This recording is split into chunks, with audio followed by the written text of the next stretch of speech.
दिवसाची सुरुवात आहे बरोबर. मी खेडेगावामध्ये कामाला जातो आणि त्या ठिकाणी निरनिराळ्या प्रकारच्या भाज्या आपल्याला बघायला मिळतात.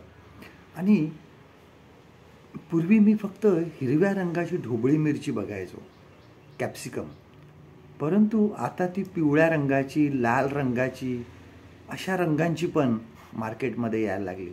परंतु ह्या सर्व रंगाच्या मिरच्यांची भाजीसुद्धा खूप सुंदर लागते. गुजरातमध्ये एक उंधियो म्हणून भाजीचा प्रकार आहे.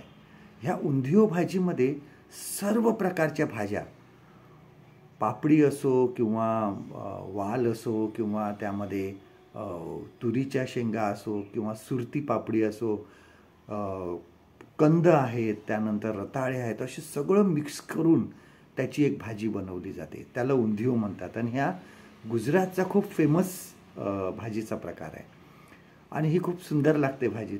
संपूर्ण एकत्र भाज्या करून बनवली जाते आणि सर्व भाज्या त्या एकत्रित ज्यावेळेस येतात त्यावेळेस एक सुंदरसा पदार्थ त्या ठिकाणी तयार होतो. आपण ह्या जगामध्ये आपण जरी भिन्न संस्कृतीचे असलो, भिन्न भाषा बोलणारे असलो, भिन्न विचारांचे असलो, तरीसुद्धा आपण ख्रिस्तामध्ये एक आहोत. आपला देव जो आहे हा एकच आहे.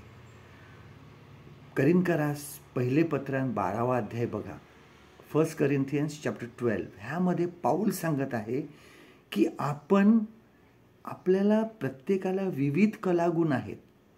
आपण पण त्याचा वापर आपण एकत्र मिळून करतो. एकच देवासाठी आपण तो करतो.